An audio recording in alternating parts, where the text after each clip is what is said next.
revenue that we're going to take in the month of August alone. These aren't my numbers. These come from the Bipartisan Policy Center, and they illustrate clearly that we have the ability to pay these items and many others. Now, let me be very clear. I'm not suggesting that this is a desirable outcome. I'm not suggesting that this bill is a substitute for raising the debt limit. Mr. President. Mr. President. Will the senator yield? I'd be happy to yield. I appreciate it very much. I'm sorry to, and I ask unanimous consent that my friend's statement not appear interrupted in the record, but I have a unanimous consent request I need to do prior to 2 o'clock. Without objection. Pursuant to the order of July 21st, 2011, after having notified the Republican leader, I ask that we proceed at 2 p.m. today to executive session for the consideration of calendar number 276, Robert S. Mueller, III of California, to be Director of the Federal Bureau of Investigation. And, Mr. President, it's my understanding this debate is to take 2 hours. Is that true? Under the order of July 21st, the senator is correct. I express my appreciation to my friend for allowing me to interrupt him. Senator from Pennsylvania. There's no rule on until 2 o'clock. The majority leader has the authority under that order. So at 2 o'clock we will move to this? That is correct. Senator from Pennsylvania. Thank you, Mr. President. I was close to my conclusion. Let me wrap up by saying this. Again, this chart demonstrates, it illustrates, I should say, that there clearly are more than enough financial resources that will be coming into the Treasury day in and day out in the form of ongoing tax revenue to easily be able to afford interest on our debt to avoid a default, Social Security payments to our seniors so that they can be assured of the income that they depend on, and active duty military pay with a great deal left over. These are not my numbers. These come from independently verified by many organizations, including the Bipartisan Policy Center. And let me stress that this bill is not meant as a substitute for raising the debt limit. What it is, it's a mechanism for minimizing the disruption that might otherwise occur if the debt limit is not raised prior to August 2nd. It's my hope that this legislation never need to be implemented, but I believe that it would be irresponsible for us to go into this period without having planned for how we will handle it in the event that this happens. With that, Mr. President, I yield the floor. Clerk will call the roll. Mr. Akaka.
consent, the call of the quorum be dispensed with. Without objection, so ordered. The clerk will report the nomination.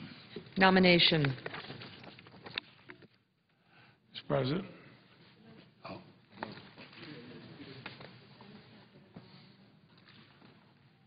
Nomination, Department of Justice.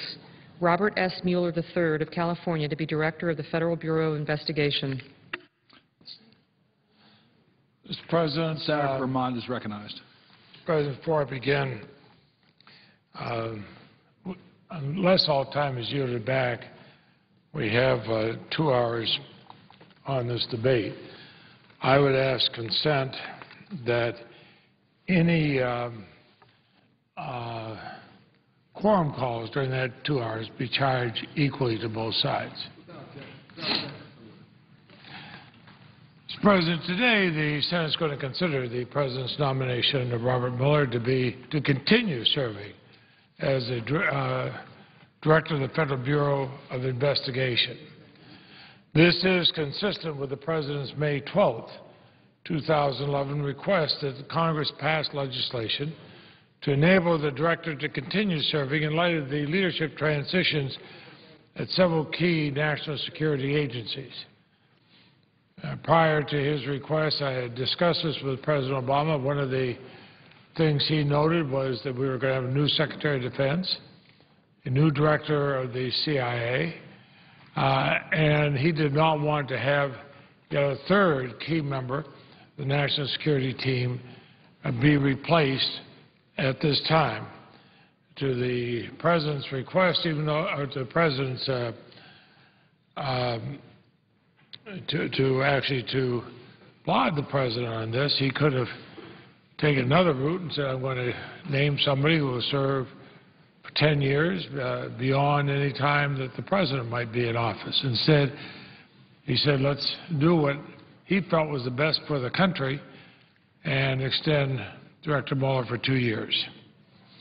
Now, with the 10th anniversary of 9/11 approaching, and with a continued threat from al-Qaeda, we find ourselves facing unique circumstances. We need leadership, stability, and continuity at the FBI as the President makes necessary shifts to his national security team. After I met with the President and hearing his request, I immediately went to work with a bipartisan group of senators to draft and introduce a bill to create a one-time exception to the statute which we have that limits the term of the FBI Director to 10 years. I worked in a bipartisan manner to hold a hearing and report the legislation to the full Senate on June 16, 2011. Worked in such a way that it could not be seen as a Democratic or a Republican bill, as bipartisan. Unfortunately, it then took a month to get consent from the other side to consider the bill. When we did, the Senate was able to pass a version of it on July 21st. The House of Representatives, to their credit, followed suit on July 25th. The President of the United States signed our bill into law yesterday. Now, the President's nomination of Director Mueller shows there was never any effort to impose a legislative appointment upon the President. The request to extend Director Mueller's term originated with the President, not Congress, nor was it Director Mueller's idea. To his credit, though he and his family had planned to be able to leave the directorship of the FBI, the President prevailed on Director Mueller for the good of the country, and the Muellers, the Director and Mrs. Mueller, are altering their plans to answer the call of the country.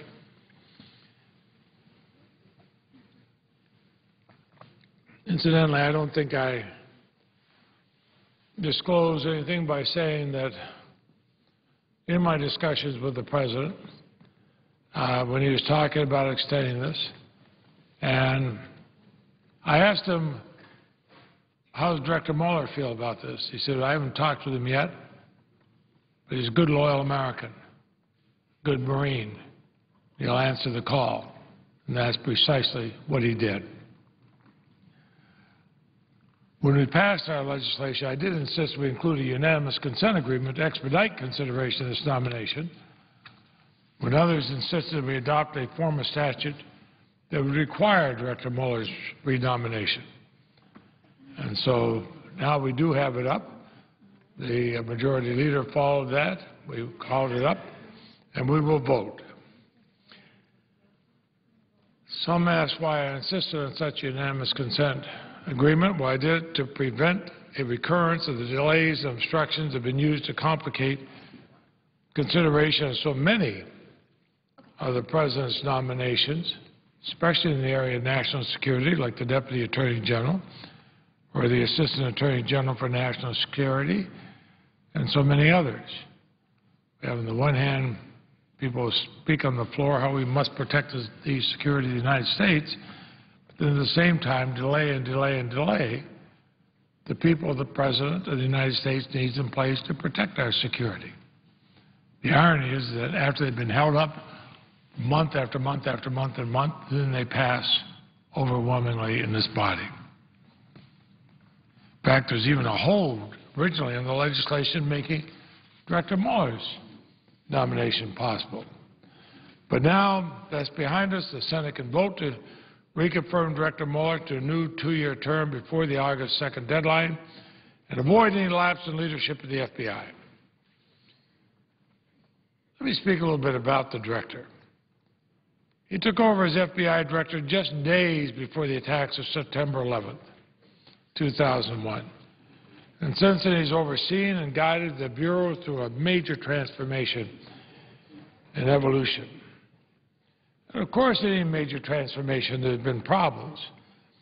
But the director has consistently displayed professionalism and focus in increasing the FBI's national security and counterterrorism efforts while still carrying out the Bureau's essential law enforcement responsibilities.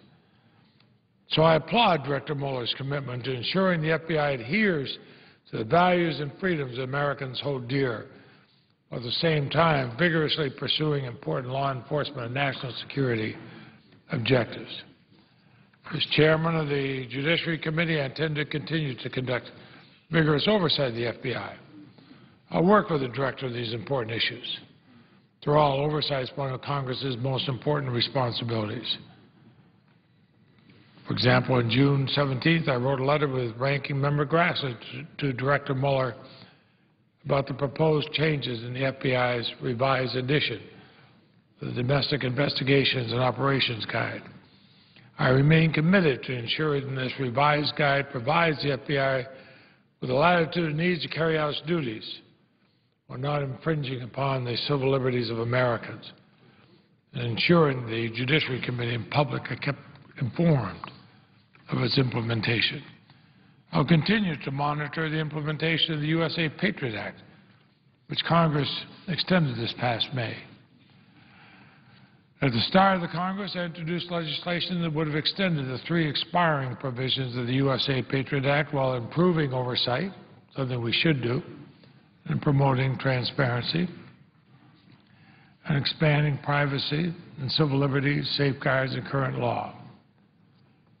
But unfortunately, despite the fact that legislation was reported favorably by the Judiciary Committee, it was never allowed to receive an up or down vote during the debate to extend the expiring provisions of the USA Patriot Act.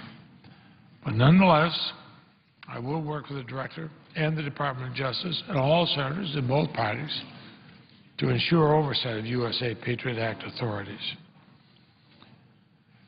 So I would say right now, it's important that we vote for this renomination this afternoon, given the ongoing threats to our nation. Though I would have to say I appreciate Director Mueller's willingness to continue his service.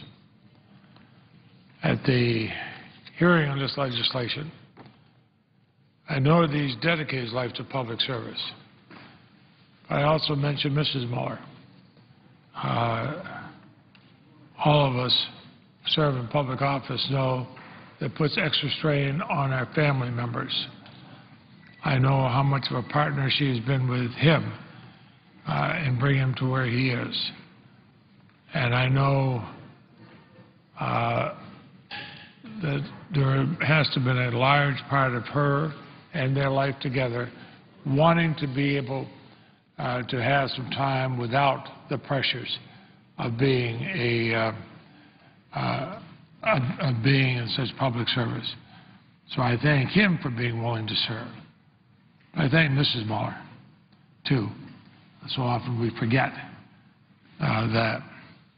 I see the distinguished ranking member on the floor, so I will yield the floor to Senator Grassley, and I would note for the Senator from Iowa, I've already asked consent that when there is a quorum call, the time be divided equally. I yield the floor. Mr. President. Was recognized. Mr. President, I'm very pleased to support the renomination of Robert Mueller to be director of the FBI. Director Mueller has served as director since days immediately preceding the terrorist attack, September 11, 2010. In the wake of that tragedy, he has overseen a top-to-bottom transformation of the FBI from a domestic law enforcement agency to a national security agency, and with a necessary global presence to combat terrorism. Director Mueller has led the charge to ensure that the FBI's transformation is successful. This includes upgrading workforce from an agent-driven agency to one that includes an ever-increasing number of intelligence analysts. I applaud the hard work that has been done, and I also applaud the leadership of Director Mueller. But more work remains. Despite the recent successes, the FBI also has its share of black marks and skeletons in the closet. I've been an outspoken critic of FBI's culture for many years because of its unwillingness to own up to mistakes. Too often, officials sought to protect the agency's reputation at the expense of truth. My concerns are magnified by the way the FBI has treated internal whistleblowers who come forward and report fraud and abuse. But these problems are not necessarily the fault of Director Mueller, and many of these problems were in place long before he arrived. The Director has been forthright in coming before Congress and explaining these mistakes and not simply passing the buck. I appreciate his candor, and I believe the FBI is in good hands with his leadership. But I will continue, as he knows, to conduct extensive oversight of the FBI to ensure that taxpayers' dollars are spent appropriately and that the civil liberties of Americans are protected. In 1976, following the excesses of J. Edgar Hoover, Congress limited the term of the director of the FBI to one non-renewable 10-year term. Congress did so to prevent the accumulation of excess power by a director, as well as to provide some political independence for the FBI. Despite his knowing about Director Mueller's impending term limit and his initiating a search for a director led by Attorney General and Vice President Biden, President Obama chose not to send the Senate a nomination for the director of FBI. Instead, the President decided that notwithstanding those statutory provisions, Director Mueller should continue to serve in this position for another 2 years. Presidential decisions to make transitions in other national security positions are not a special circumstance supporting the extension of the director's term. Those personnel changes were entirely within the control of the President. However, we do live in extraordinary times and currently face unusual national security threats. Between the recent death of Osama bin Laden and with the upcoming 10th anniversary of the 9/11 attacks, there is an increased threat of a possible terrorist attack. Against this backdrop, and with a heavy heart, I agreed to support the President's request to provide a one-time exception to the 10-year term limit on the FBI directorship. With some reluctance, I joined as a co-sponsor of the original S. 1103. The President recently signed into law a modified version of that bill that provided a one-time extension of the FBI Director's term. Early in the process, I said that as a requirement for my support of any legislation extending the 10-year term, regular procedure be followed. The purpose of this requirement was to set a substantial precedent against pursuing a simple process eviscerating the 10-year term limit. The process of getting to today's confirmation vote has met my early requirement. A precedent has been set that the FBI Director's term would not be routinely extended. The process holding a hearing where FBI Director testified, a legislative markup, and a floor vote in both the House and Senate. Further, the bill was coupled with a unanimous consent agreement requiring a vote on the renomination of Director Mueller. Taken together, this process has established a historical record that we do not take this extension lightly, and that any future extensions should have to go through no less than the same process. The 10-year limit has achieved its intended purpose. Until Director Mueller, no director subject to the limit has served that full 10-year term. The limit has been successful in reducing the power of the director and in preserving the vital civil liberties of all Americans. It has also provided important political independence for the FBI Director. Only one director has been fired in this period, and this did not occur for political reasons. The prohibition on reappointment has also preserved the director's independence by eliminating any potential that the director will attempt to curry favor with presidents to be reappointed. Director Mueller has done an admirable job on some areas of reform in an agency under difficult circumstances. I strongly support Director Mueller and believe that he will continue to provide steady leadership at this agency during what continue to be extraordinary times. And you can say extraordinary times going back to at least September the 11th, 2001, but as you look on the history of the war on terror, it probably started 25 years before that in one form or another. However, it is clear to me, as the legislation that the President signed requires, that in 2 years, Director Mueller will need to move on, and the President will send the Senate a new nominee to fill his shoes. In the meantime, we all ought to thank Director Mueller for his willingness to serve for another 2 years in this very important position, because I'm sure that he was already ready to move on. So the people of the United States, as well as this Congress, needs to say thank you, Director Mueller, for being willing to serve your people again. I yield the floor. I guess I should suggest the absence of a quorum. And the clerk will call the roll in the United States Senate. Mr. Akaka.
I ask that the quorum call be dispensed with. Without objection, the senator is recognized.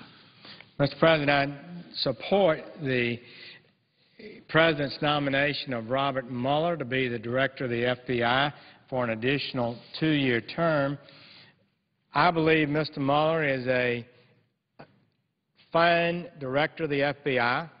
I had the opportunity to observe him within the Department of Justice for a number of years. I served as United States Attorney in Alabama for 12 years, and during that time he was United States Attorney. He was attorney in the Department of Justice, and he was one of the top administrators of the Department of Justice. Director Mueller was a decorated Marine officer and served in Vietnam. I truly believe he represents the highest and best ideals of American patriotism and capability. He had the opportunity over the years to go into private practice and make a lot of money. He stayed and committed himself to public service according to the highest ideals, I believe, of public service. He has a 10-year term. Normally, we would expect that it would be just that, a 10-year term. The director's given that longer period of time because there was a concern that when people stay too long, problems can arise and the system becomes more personality-driven rather than meritocracy, and people could become entrenched and that sort of thing. So we had a 10-year term. I'm not sure that was a perfect period of time, but that's the one that was decided. So it should not be likely changed to a longer period of time without some serious thought. Are we violating the very purposes of the act that limited his term?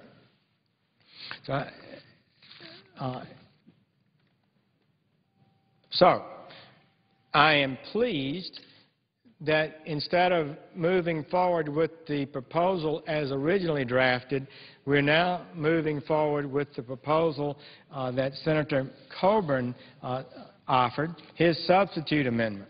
And I think that's the better way to extend the term, and I'd like to talk about that a little bit.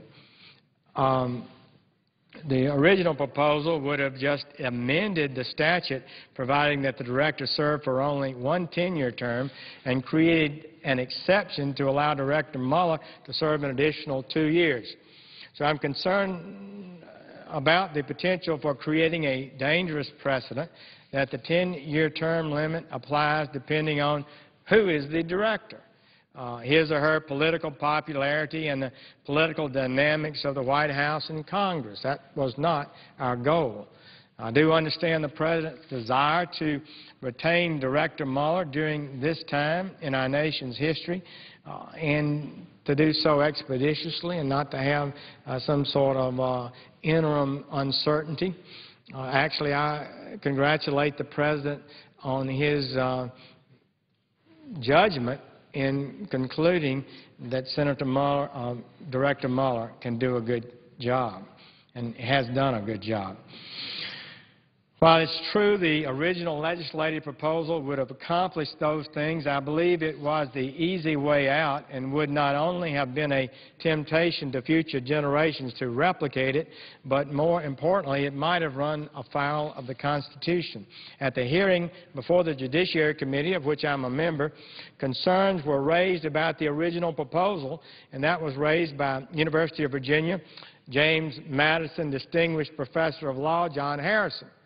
Of course, we all recall James Madison was considered to be the founder of our Constitution, the most active member of our Constitutional Convention, the one whose notes told us what went on, the one who went to the convention with an outline, a framework for the structure of government that eventually became our Constitution.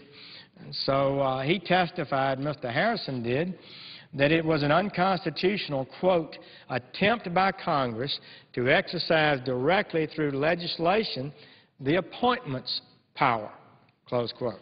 Article 2, Section 2, Clause 2 of the Constitution, the Appointments Clause, it's in the Constitution, states that the President, quote, shall nominate and by and with the advice and consent of the Senate shall appoint ambassadors and other public ministers and consuls, judges of the Supreme Court, and all other officers of the United States whose appointments are not herein otherwise provided for and which shall be established by law, close quote.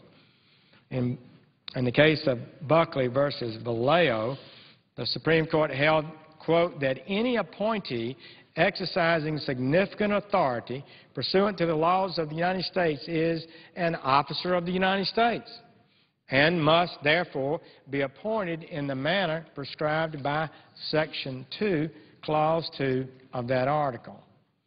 In addition, the Supreme Court has long recognized that, quote, the power of removal is incident to the power of appointment, close quote. And therefore, Congress may not involve itself in the removal process insofar as it interferes with the ability of the President to exercise executive power and to perform his constitutional duty. Professor Harrison explained that because, quote, an appointment is a legal act that causes someone to hold an office that otherwise would be vacant or held by someone else, a statutory extension of the term of an incumbent causes the current incumbent to hold an office that otherwise would have been vacant upon the expiration of the incumbent's term. It is thus a statutory appointment, close quote.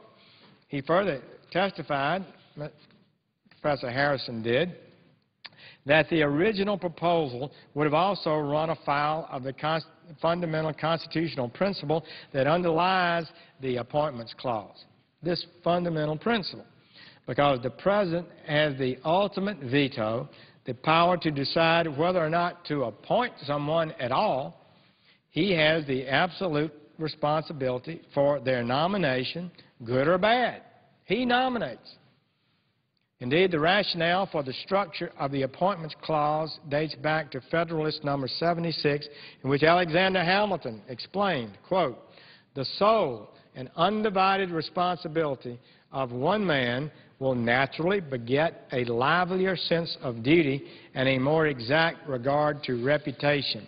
He will, on this account, feel himself under stronger obligations and more interested to investigate with care the qualities requisite to the stations to be filled and to prefer with impartiality the persons who may have the fairest pretensions to them." Close quote. Pretty effective language. Dilution of the President's sole responsibility for nomination and appointment is inconsistent with constitutional principles. Given that constitutional concerns were raised by these scholars, it was at least arguable that had we proceeded with the original proposal, a judge could find that Director Mueller's appointment and term of service to be unconstitutional if it were to be challenged by someone in court, and that was possible. Particularly concerning was the suggestion that in a properly presented case involving an individual subject to a purported exercise of government power by the director who was appointed pursuant to a statute like the original proposal, a court could find that exercise of power to be invalid, either prospectively or retrospectively. In the past, courts have enforced the Appointments Clause by holding invalid the actions of purported officers whose appointments did not comport with the Constitution. When questioned about this possibility at the hearing, both Director Mueller and former Deputy Attorney General of the United States, James Comey, agreed that if serious constitutional concerns could be raised, they would favor proceeding with the reappointment process in a different way, one that would pass constitutional muster and not raise questions. Professor Harrison advised us an alternative constitutional method, which is the proposal that Congress passed and the President signed into law yesterday. So he gave us a suggested way to proceed that would be constitutional, and we've drafted it, agreed with it, and passed it. I think it speaks pretty well of Congress that we are attuned to the complexities of the Constitution and are committed to being faithful to that document. Not just taking convenience and going faster, but taking the time to hear professors, to think it out, because in that way we respect the Constitution. We venerate it. We strengthen it. When we just bypass it or slide by, dismiss lightly concerns that actions of Congress or the President are maybe in violation of the Constitution, don't give due weight to that, we disrespect the document. So this law creates a new two-year term that would run until September 4th, 2013.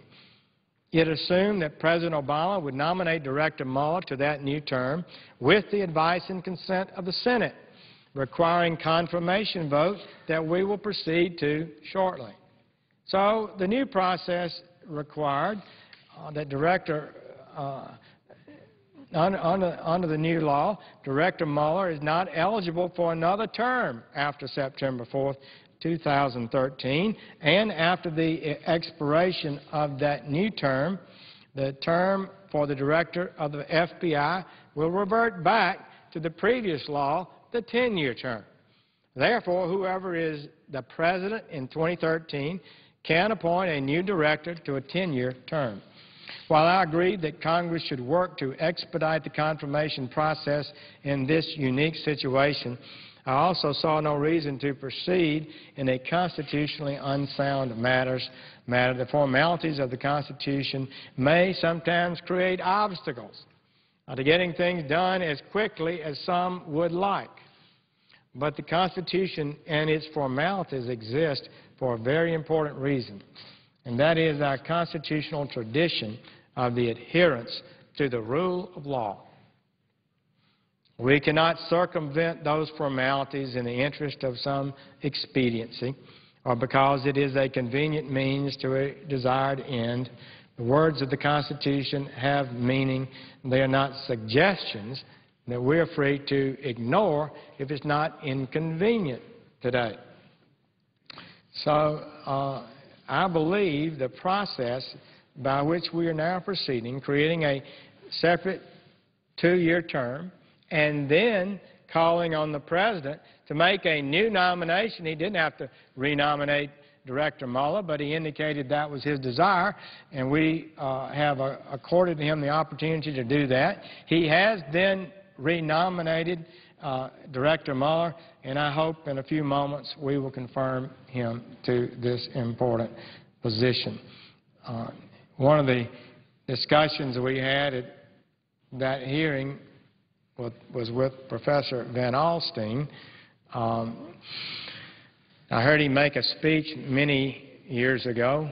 I was United States Attorney, so it must have been 15, 20 years ago at the 11th Circuit Conference, I think, in Georgia. And he spoke to the judges, and he said, well, he had come to the belief that if one really respected the Constitution, that they would follow it faithfully, the good and the bad parts, because that was the only way you respected the Constitution.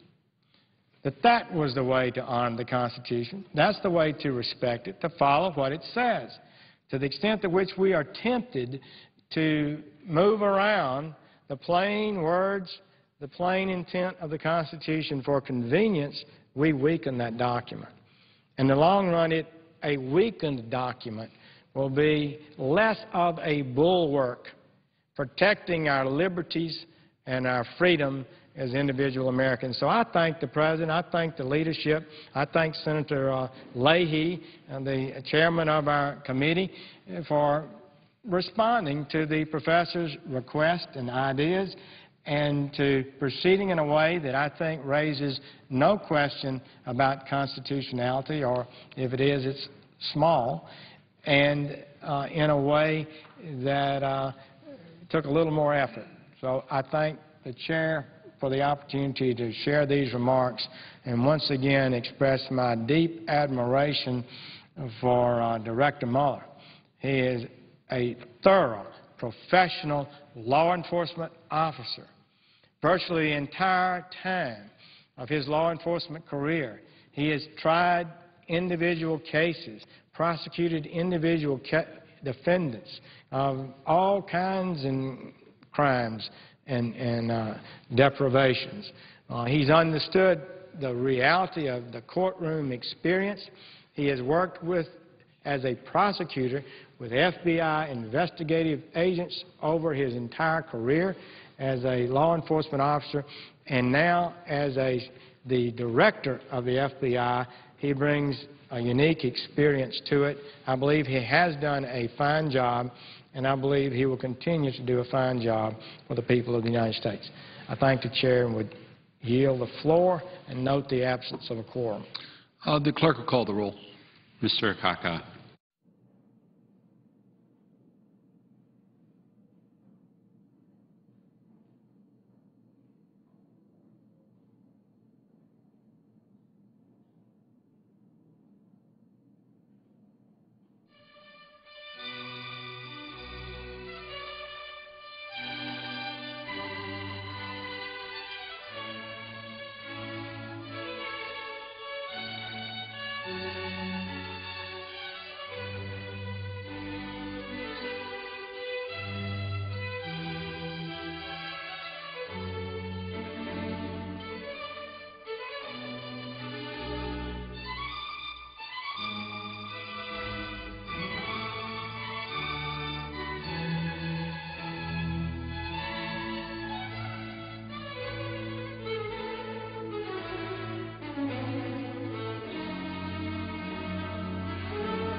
move that the quorum call be vitiated. Without objection, the senator is recognized. Thank you, Mr. President. Mr. President, we are clearly at a momentous moment in American history. The American people are engaged. We're getting tens of thousands of people visiting our website, sanders.senate.gov, every day. People want to know what's going on. And as the longest-serving independent in American history in Congress, let me give you my view of where we are right now.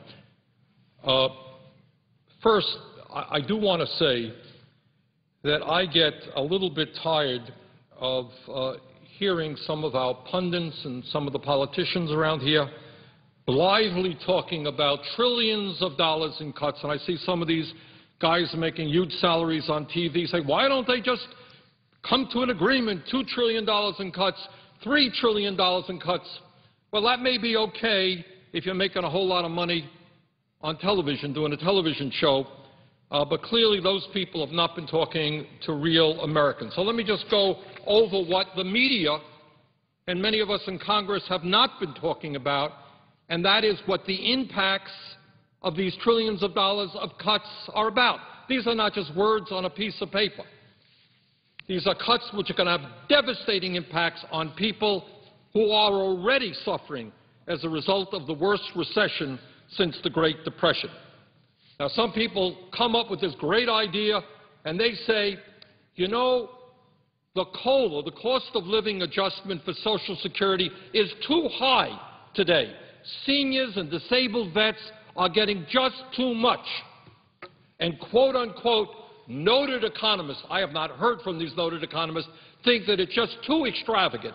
Well, Mr. President, you go back to Baltimore, and I'll go to Vermont, and we'll ask seniors whether they think the COLAs they're getting now are too extravagant, given the fact they haven't gotten a COLA in the last 2 years. And studies that I have seen say not only are the COLAs today not too extravagant for Social Security and disabled vets, they are in fact too low because they underestimate the real expenses of seniors, which largely have to do with health care and prescription drugs. Costs are soaring. Any of these pundits or any of these economists who go out and talk to real people and say Social Security COLAs are too high, they're going to get laughed right out of the room because it ain't true. But if we come forward with this so-called chained CPI, this new formulation for COLAs, this is what it will mean in the real world. What it will mean is that if you're 65 today, when you become 75 in 10 years, that will result in a $560 decline in what you otherwise would have gotten in Social Security benefits. And when you're 85, 20 years from today, that'll be $1,000 a year decline. Now, I know that here in D.C., with the lobbyists making millions a year, that when you talk about $1,000 a year, that's what these guys spend on a fancy dinner. It's laughable, but they don't know what goes on in the real world, and that there are millions of seniors today hanging on, trying to pay their prescription drug costs, trying to pay their out-of-pocket costs for health care, and $1,000 a year in 20 years is a lot of money for those people. In my view, it would be immoral and unacceptable to do what a number of plans out here are talking about, and that is to cut Social Security benefits very significantly. And clearly that's where the Republicans are coming from, but it distresses me that I hear the President and members of Democrats in Congress also talking about that.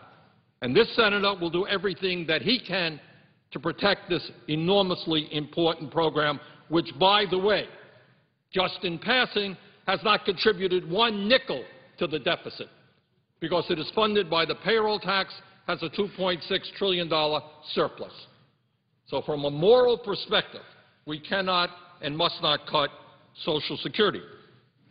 And then, Mr. President, there are other geniuses out there who are saying, well, you know, Medicare, health care costs are going up, and maybe it's time that we did something like make major cuts in Medicare, including raising the eligibility age from 65 to 67. What's the problem? What's 2 years? Well, clearly those folks have not talked to anybody today who is struggling when they're 60 or 63 and are looking forward to Medicare at 65.